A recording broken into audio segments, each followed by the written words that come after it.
Hello and welcome back to the Sidekick Games podcast. I'm your host Jay, And on your sidekick, and today we're going to be talking about a whole bunch of different news. It's been a couple of weeks since we were able to make an episode, but first off, we're going to start with a pretty big story. E3 is going to be an online-only event this year. This comes from GamesIndustry.biz by Christopher Dring. E3 2021 will return this June in digital form and has been backed by Nintendo, Xbox, Capcom, Konami, Ubisoft, Take-Two, Warner Brothers, which is pretty new, and Koch Media. It's a strong lineup, especially with the two platform holders on board. However, there are some noticeable absences, including Sony, EA, Activision Blizzard, Sega, Bandai Namco, and Square Enix. The event takes place between June 12th and June 15th, so there is still time for other publishers to sign up. This is not really a surprise, but still some interesting news. Sony's been staying out of E3 for, I think it's been 2 or 3 years now since they've gone back. Yeah, something like that. And they usually have a show, but they just don't call it E3, which is a little redundant, but whatever. Maybe there's some specific reason why they just don't want to do that. But, they've been trying to release their own information in a more consolidated form with their PlayStation, what is it called? Those like short shows that they do every once in a while, like every couple of months. Oh man, I don't remember. It's down the line. Yeah, that's says a lot about those shows. They're not very exciting. They're usually a lot of PSVR stuff, which, I mean, if you're into PSVR, that's awesome, but for like the general PlayStation gamer, I guess, it's a lot of random games that no one's really caring a whole lot about. But then they sometimes have those shows that are more focused on a new AAA game that's coming out. Like they did the Ghost of Tsushima one, they did one for The Last of Us 2, and they're doing one for Ratchet & Clank later this week. How do you feel about this, and what do you think is E3's future going forward?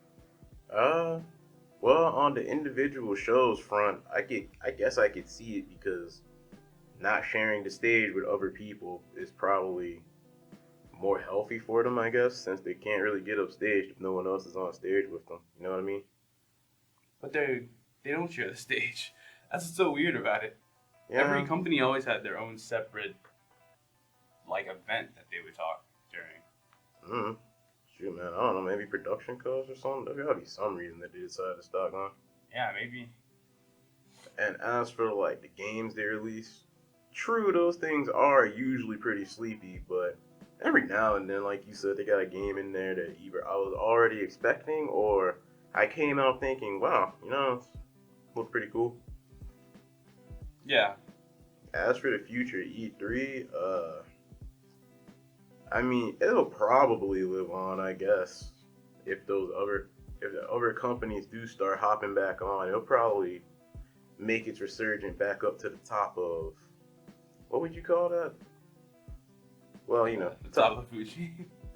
Top of the food chain, I guess. Sure, top of the food chain for gaming events, but right now it's kind of in a state since all the little COVID restrictions stacked on top of just things getting better way slower than everybody would like. I imagine the digital event should be only temporary. Yeah. But E3, people have been saying E3 is going to die for a while now. And while I don't think that they'd necessarily die, their relevance is waning by like a lot. Like, I cannot tell you the last time I was like excited for E3. It's been like a while, and now they're letting they started letting the public come in and pay for their own tickets, but I'm not sure how like successful that's been for them. I don't know. I think E3 is in a really weird predicament, and they're gonna have to. I don't know what they do, but they're probably gonna have to do something if they want to maintain relevance and stay being an important event of the year. They're about to get blockbusted. Yeah, honestly. But that's just kind of what happens. Times change. Yeah. For our next story, it's a bit more happy. Atlas is celebrating their 35th birthday this year, and while that's not necessarily news, I'm a big Atlas fan, and we're both fans of the Persona series, and I thought we could talk about some of our favorite memories and like our favorite Atlas games and how we got into the Persona series. Well, I guess I'll start then. Yeah. I'm a fan of the PlayStation Vita. Yes, I know. It's rare. But I went to GameStop. I was looking for games for my Vita. Saw Persona 4 Golden. I have a acquaintance who was always into Atlas and Persona and stuff, and he always talked about Persona 3, I think. And it sounded really stupid. He talked about a dude shooting himself in the head and some ghost coming out. I was like, man, that sounds really dumb, but okay. And then I remembered that, so I picked up the game. It was really cheap in GameStop, and I bought it, popped it in, and ended up playing it for like a whole week straight. It was like so fun. Persona 4 Golden is just a really good game. It's like JoJo's Part 4 or Scooby-Doo or something, man. Like, it just felt really good. And I just really enjoyed that game. Probably one of my favorite RPGs ever, honestly. Yeah, when I was in like middle school, one of my best friends told me about Persona 3, ironically enough. And he didn't really tell me anything about the game other than, dude, it's really cool. You go to school and you date girls and you like fight monsters. And I was like, huh, that sounds awesome. I want to date girls and fight monsters. Who doesn't? Yeah. And but he was like, it's rated M though, so you gotta get your permission from your parents. And I was like, oh, I'm never playing that game then.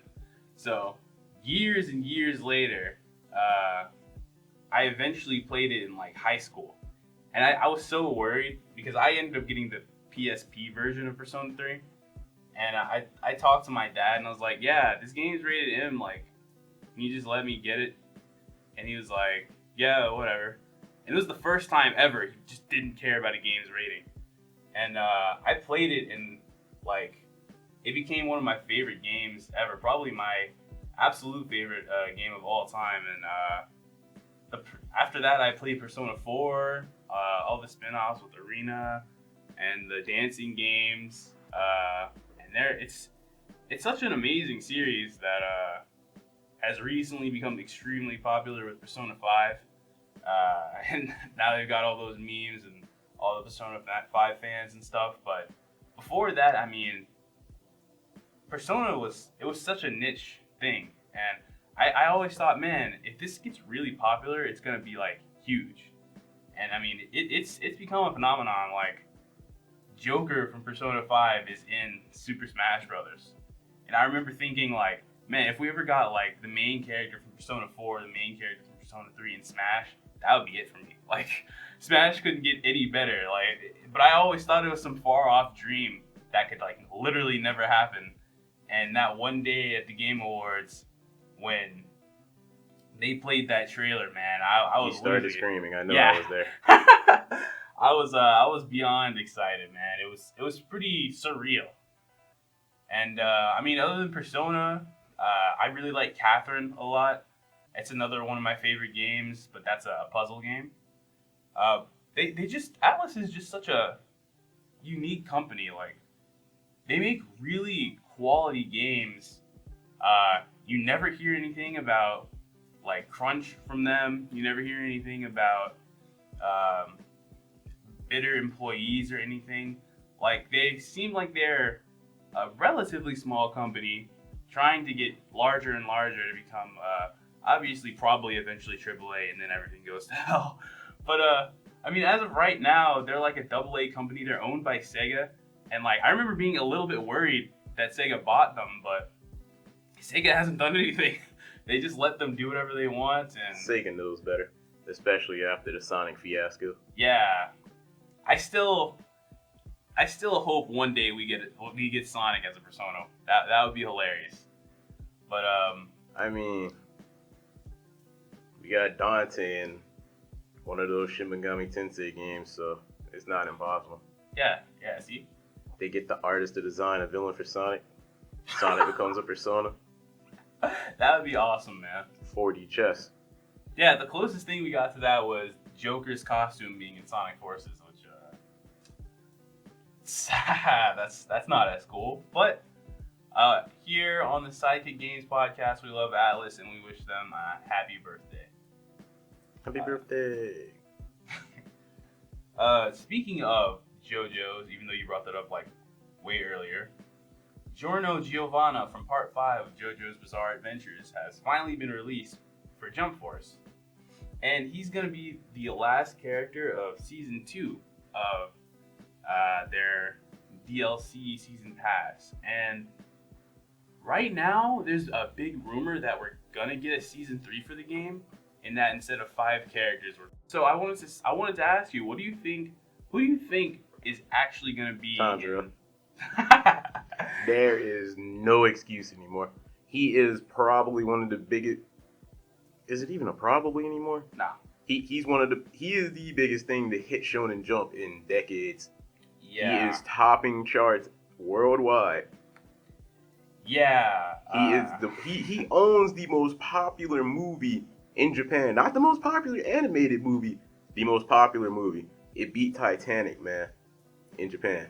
Yeah, for those unaware, we're talking about Tanjiro from Demon Slayer, an anime that's been taking the world by storm for the past year. Like in 2020, the anime started airing, and it's such a simple story of a guy who lives a normal life that wants to save his sister who got turned into a demon. And he just goes on a journey, defeating demons and trying to do his best to save his sister. And I don't know what it is. Maybe it's just Tanjiro is just super relatable, and it's just got a fun cast. But like, Demon Slayer is taking over the world, especially Japan. Japan, you go anywhere, anything that has like a Tanjiro pattern on it, instantly like. Sold out. Yeah, it's the Tanjiro shirt at GameStop. Gone. Yeah, it's insane, man. The movie just came out in America, and it's phenomenal already movie. Yeah, amazing movie in its own right, but it almost beat Mortal Kombat. Mortal Kombat, the movie, like it's Mortal Kombat. Mortal Kombat is a mainstream video game phenomenon. Like, Mortal Kombat made, I think, $4 million more than Demon Slayer did. Yeah, it was close. Yeah, extremely close. Demon Slayer it's surreal seeing this happen. Like, I genuinely, I've never seen the closest thing to an anime that's gotten like really popular really fast that I can remember. No? Actually, One Punch Man. Right, One Punch Man. I remember that. That anime dropped and it blew up, bro. I was reading the manga like a couple months before that, and no one was talking about it. Yeah, me too. It was so strange. Like, my brother had randomly told me about it one day, and I was like, oh, that sounds kind of funny. And I started reading it with him, and I'm like, yeah, this is really good. And then, out of nowhere, the anime gets dropped, and like a month later, I was walking around my community college, and I see everybody with like One Punch Man t-shirts, One Punch Man hoodies, and I'm just like, what? That's insane, man. It's always really weird to see like geek and nerd culture just become a part of the mainstream, especially when you knew about it beforehand. Yeah, especially when years ago you would have got bullied for it. Yeah, I really feel bad for people like that, man. I remember Thundercat. Do you know who that is? Nope. He's a rapper and R&B artist, and he's like super into like anime and stuff like that. And he was like, yeah, back in like the 90s and 80s, whenever I talk about Dragon Ball Z, people will try to bully me for it. But I was like, dude, whatever, man. One day you're going to catch up. And I mean, he's like in his 30s now, almost 40 years old. And he's like, yeah, I walk around and I see everybody wearing Dragon Ball Z, Inuyasha, all this stuff. And I just can't help but smile. He like, one of his most popular songs is a song called Dragon Ball Do-Rag. he just raps about wearing a Dragon Ball do-rag and trying to pick up a girl. It's pretty amazing. Man, the first time I realized rappers watch anime was, ironically enough, Soulja Boy, bro. Remember that, bro? Bitch, I look like Goku. I was like, what? Yeah, anime is just, I mean, it's a funny tangent we're going on, but I mean, anime is just, it's exploded. I mean, I think Crunchyroll is probably a huge part of that. Like, Crunchyroll dropped and people just, people probably just saw this streaming service on their, like, smart TVs, on YouTube, or not YouTube, but, and, like, ads or something. I was like, man, what is this? They click on it and just can't help but just watch something. I mean, I remember, like, 2015, a bunch of wrestlers, like, out of nowhere were talking about anime, and I was like, what? Like, now, like, almost every wrestler ever watches wrestling and plays video games. It's so weird. Yeah. Oh, and as for your question earlier about who else, I think, Yuji from Jujutsu Kaisen. Yeah, that's also exploded. Definitely need to get some more Hero Academy. God, what did I just say? No.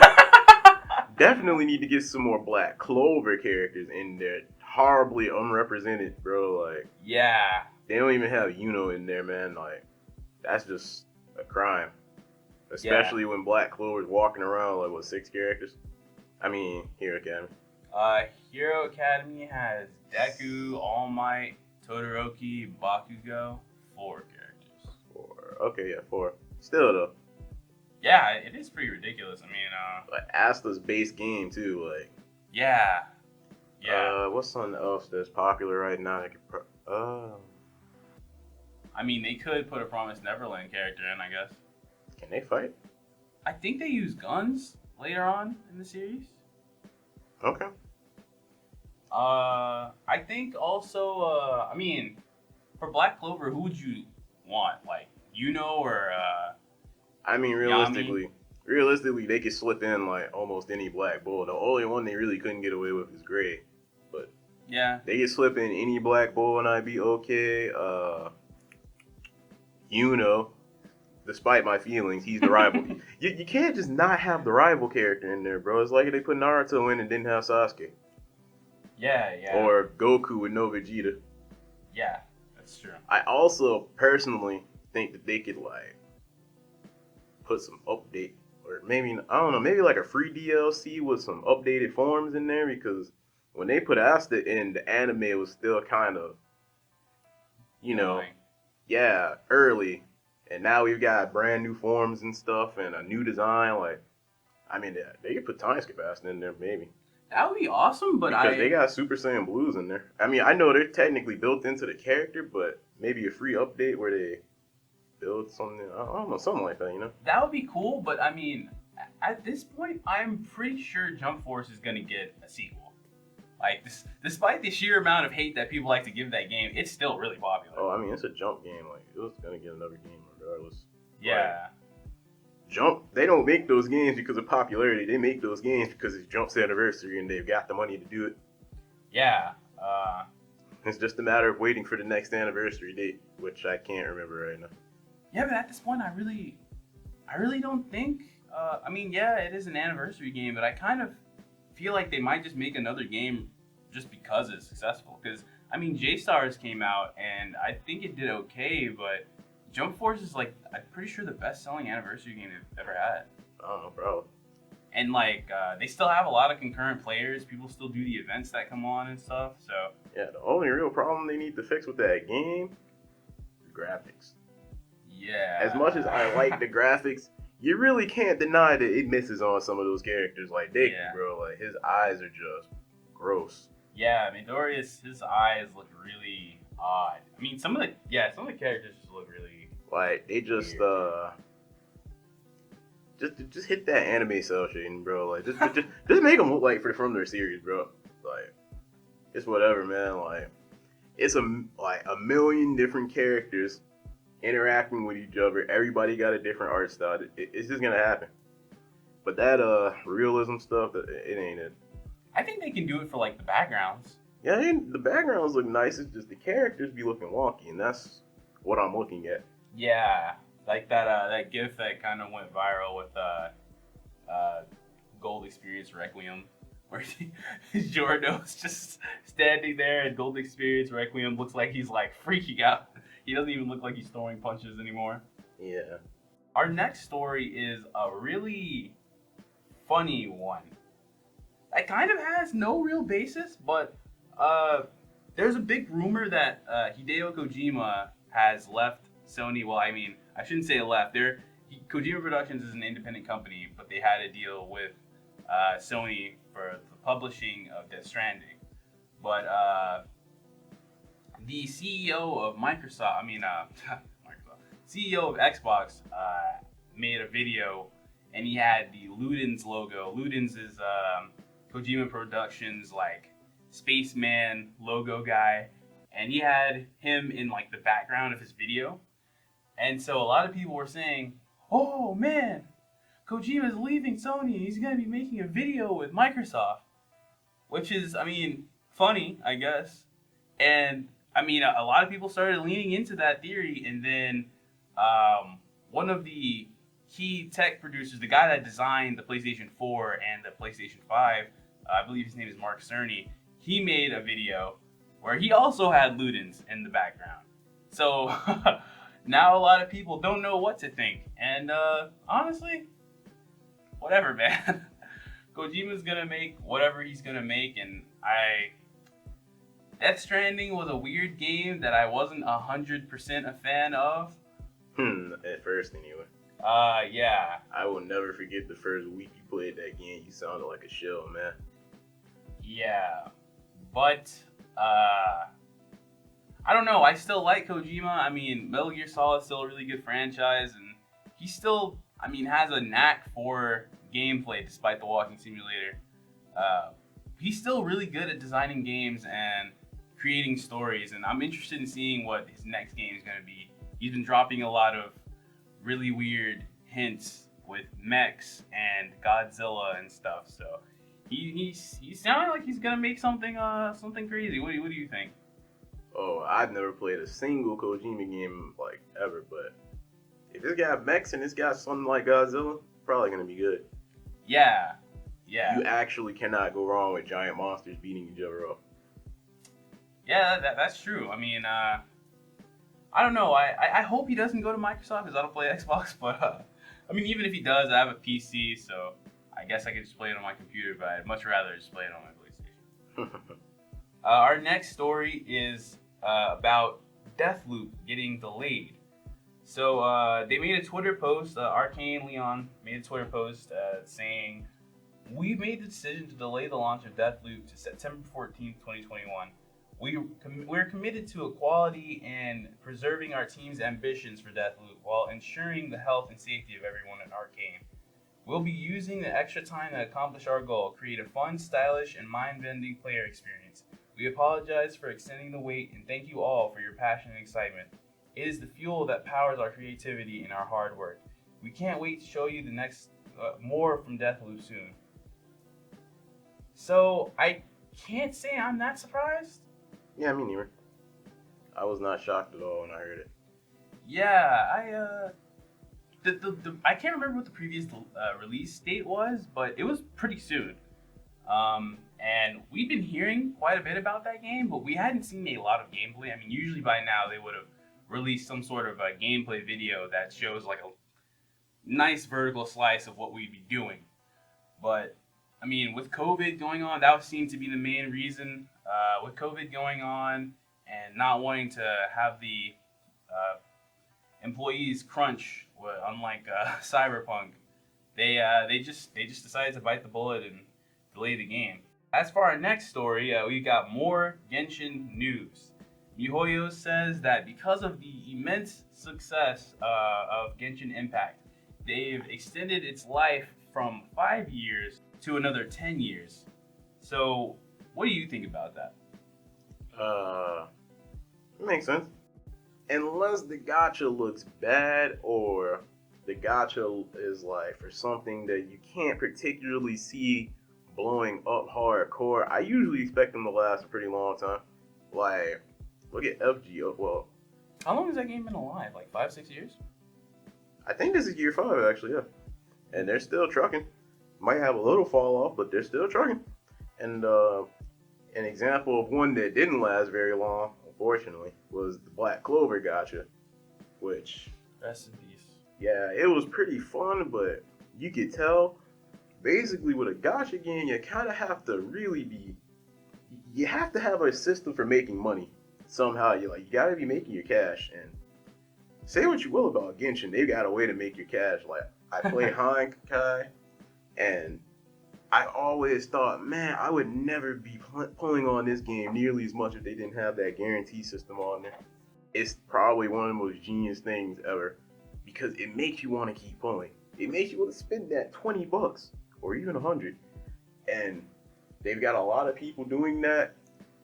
They have yet to miss on a character, really. Like, most of their 5 stars are hype and appeal to somebody and makes them want to wail. So them lasting 10 years, I could definitely see it if they keep it up like this, especially with Inazuma about to come out, bro. Samurais. Yeah, that's... Shrine maidens, bro. Like, all these different anime tropes are about to hit that game real quick. Yeah, they're going to make money. Yeah, that game is dangerous, man. It is very, very easy to spend money on it. I'm curious how they're going to extend the story, I guess. That's what I'm most interested in because, I mean, in terms of making content, like, they can just put out more dating sim modes and characters and they'll be perfectly fine. But, I mean, they very clearly have a specific plan for how the story is going to be carried out. So I really wonder how they're planning to extend it. I wonder if that'll maybe delay the continent releases or something. Because from what I guess, I mean, I'm just assuming... I assume we probably get a new continent like every year, and then after that, maybe like one small landmass or like an island or something like that. And then throughout the rest of the year, we get sprinkles of story and different fun little events and stuff like that. So I really wonder how. I mean, are they gonna make 10 continents now? Well, their current structure, I feel like they could probably, well, 10 years might not be a long time, but I feel like with a couple of tweaks to it, they could probably manage it because the current structure for like how they do their story is you have your story quest, which basically features the individual characters, and then you have the Archon quest, which is the main game story. And they have this basically system. Well, first of all, the level locking. That's probably going to catch up to people eventually. Like, Yeah. Because this game's been out how, what? It came out at the end of September, so about 8 months. Yeah, 8 months. I'm AR 50, but I haven't broken my level cap yet. So you're probably like 53 or something. Yeah. That's just like 8 months. And they're going to be raising those caps up. Just a couple tweaks, really. They could start level locking some stuff. They could start dropping harder boss contents for people to grind. Like, you give somebody something to grind long enough, they'll forget all about the story for a limited amount of time. Like, I feel like they'll do it. They could like release something alternative to the Abyss to do. Like, in Honkai, they have Memorial Arena where every week they have like 3 or 4 super hard bosses for you to fight. Like, they could do that. Yeah, it's a video game, so there's a lot of different things you can do to expand its length. I'm just curious. I really want to see how they'll handle it. And I mean, I love playing Genshin. It's really fun, and at the very least, like they just dropped the housing system, and I haven't finished the quest for that yet. But it seems pretty expansive. You get an entire island, not just one house. So there's plenty of materials to farm for, and things to put inside your house. So I mean, they clearly know what they're doing. They've got some sort of a plan. I'm just curious how it'll roll out.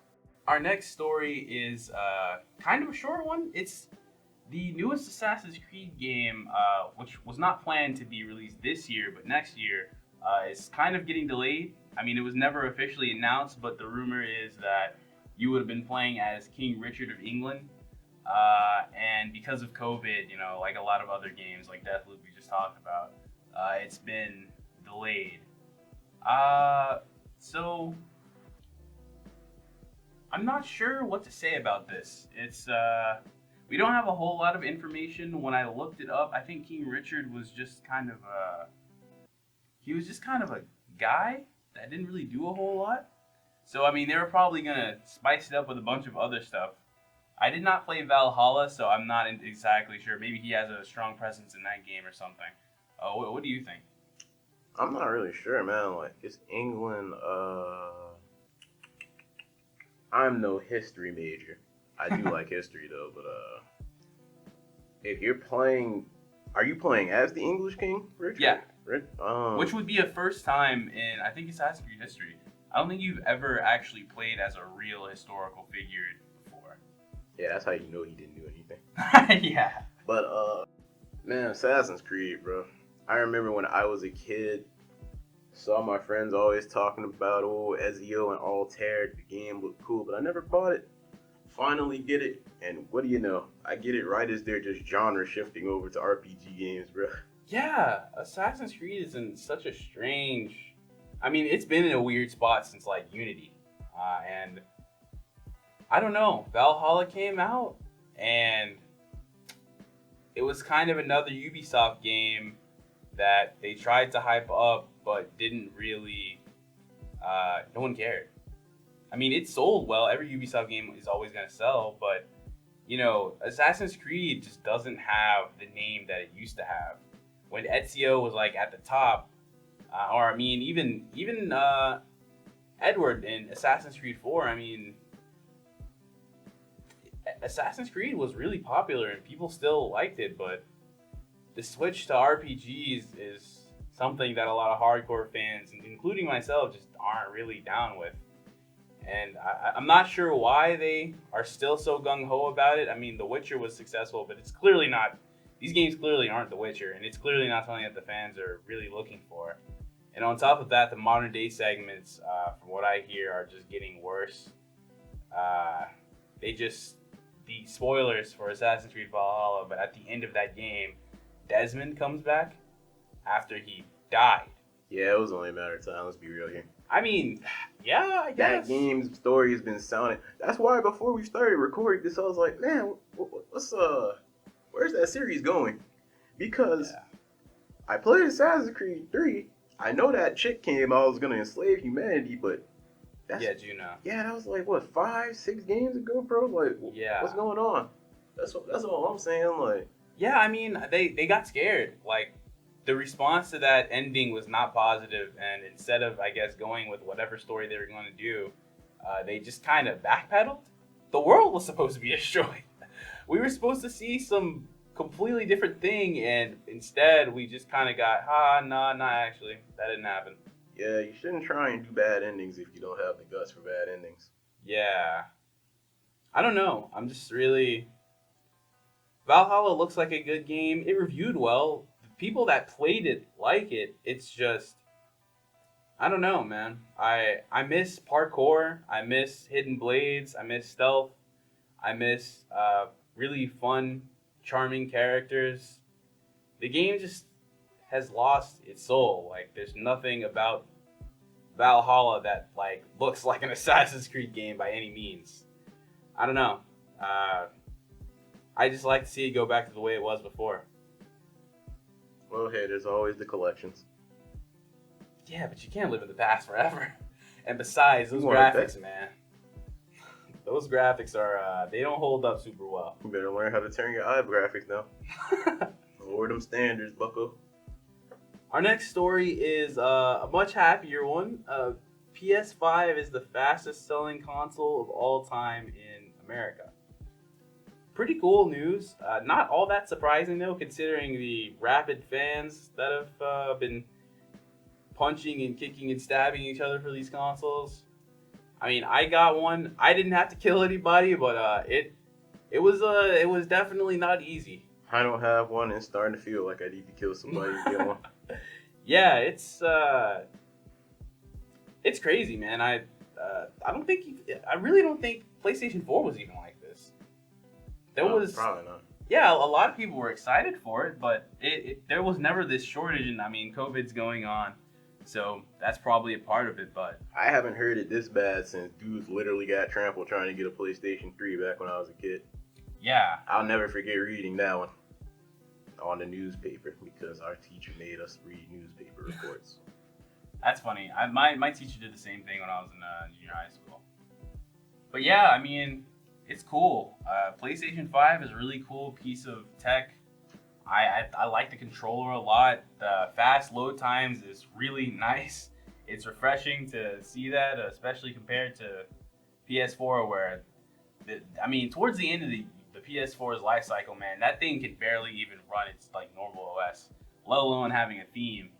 You try to go into the PlayStation Store, it's super laggy and weird.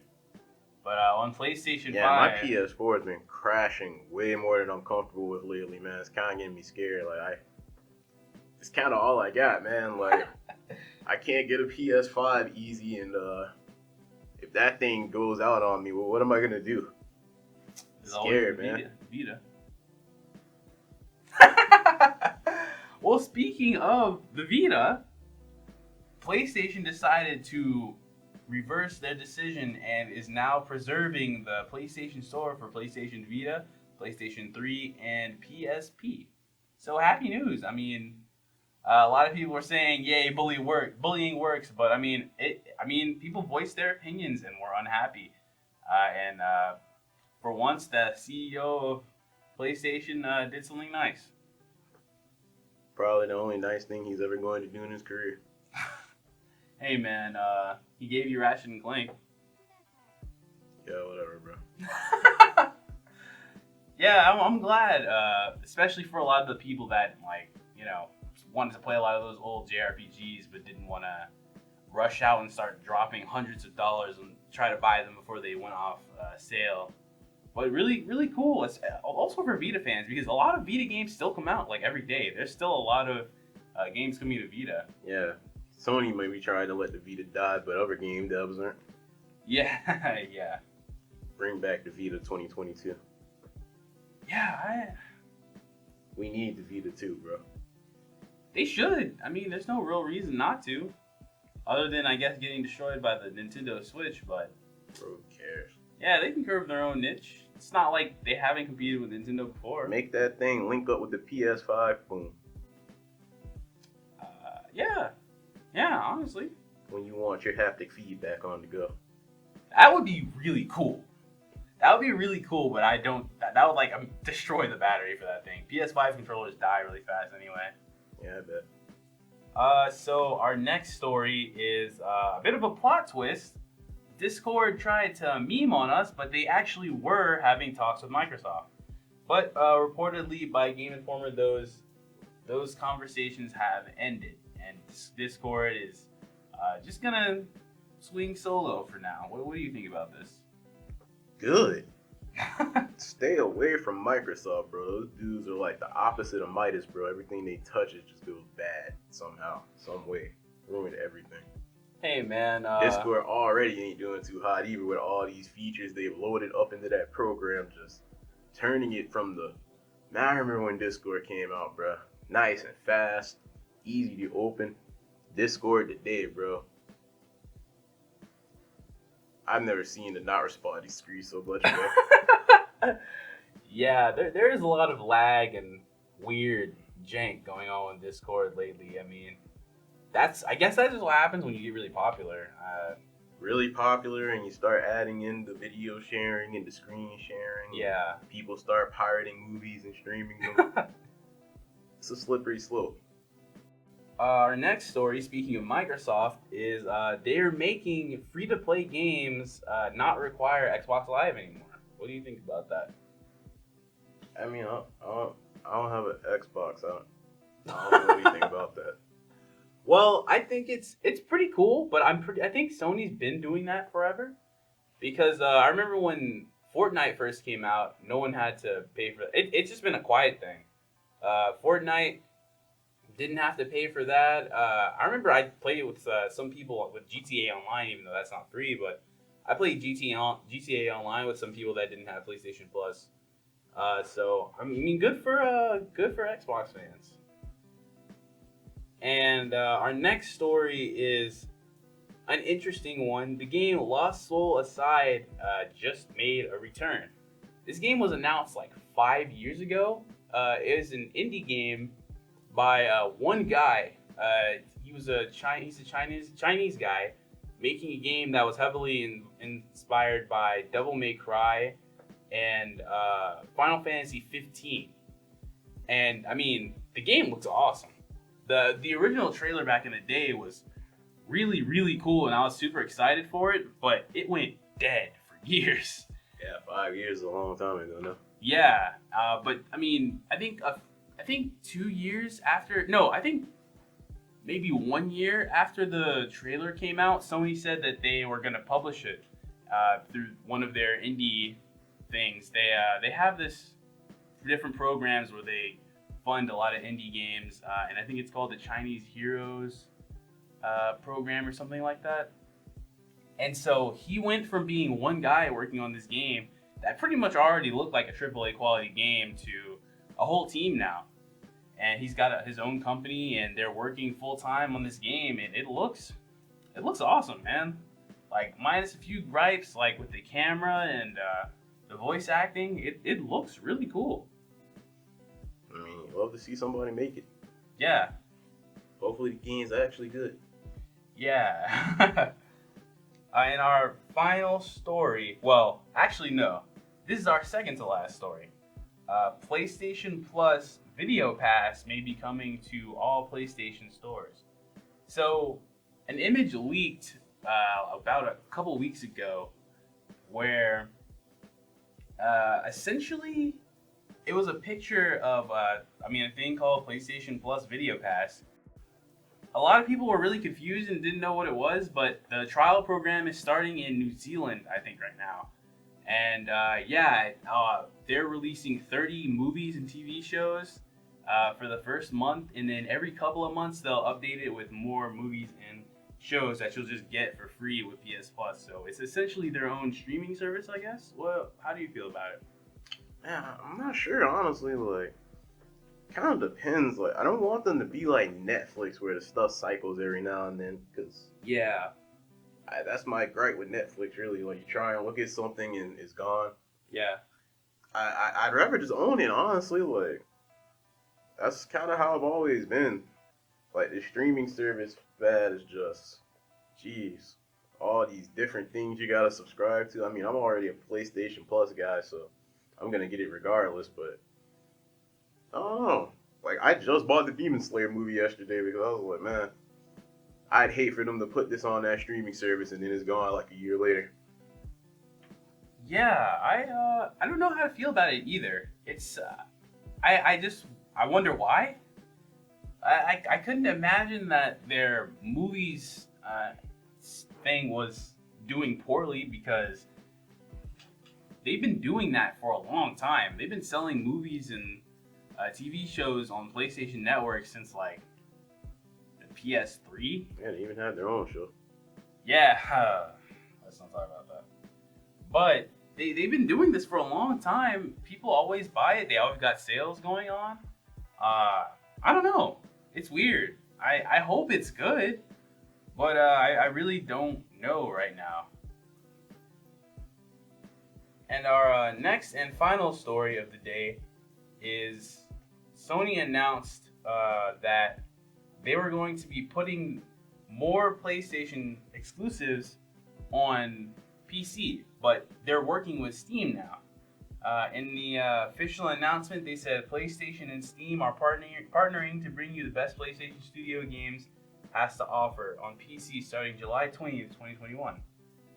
So, Sony is going the way of Xbox, I guess. I mean, I remember when Xbox started putting all their games on PC, I wondered what was really the point. Because if what makes Xbox special is their games, then when I have them on my computer, why would I ever want to buy an Xbox? And it's the same with Sony. I don't really get it. I don't get it either. Like, whenever I see two people partner up, usually when you partner with somebody, like, there's supposed to be like an equivalent exchange, in my opinion anyway. Like, yeah, what's Sony getting out of this? Like, what's Steam giving? Because it just sounds like Steam's getting like a bunch of games for free and Sony's getting nothing. Like, what do I, as a PlayStation user, get from them putting their games on Steam? Well, we get nothing, but I mean, they obviously get the sales of the game. It is smart to put it on more outlets so you can have more opportunities to make money. However, I think it's kind of just a short-sighted way of looking at it because, I mean, in the long haul, you want to sell your consoles and you want to sell those games on those consoles. And if you just kind of put your games out there on everything, it's just, what's the point? Yeah, like, imagine if Mario was on, like, I mean, to be fair, Nintendo does enough with their consoles to make their own consoles enough of an experience to where you'd want to buy it anyways. But right now, PlayStation 5 and Xbox One are pretty much just glorified PCs. Without that controller that the PS5 has, I mean, it's just another PC. So I don't know. I don't understand. It just seems really short-sighted to me. Yeah, especially when you remember that PC gamers are primarily just pirates. Yeah. Like, they'll get a couple of sales and then the dude that bought it will just put it on MediaFire. Yeah. I'm curious how that's been working out for Microsoft. Microsoft has this long-term goal of just kind of having their own ecology. I mean, they're Microsoft, so them putting their games on the computer makes sense because they own the computers. No matter what, they're making that money. Like, PlayStation doesn't. I don't think Sony has computers. Oh, so yeah. So I don't. And stuff. I don't know. I wonder what the long-term plan for that is. I mean, obviously, like I said, good for PC players. I just really don't understand why they'd. I don't know what the business reason for that is. But that is our last story. This will be the last podcast for a while. Maybe we'll come back someday. But our final semester is over and we'll be graduating soon. It was a pleasure to talk to you all. And for me, I am Jay. I'm M. We'll see you guys next time. Farewell.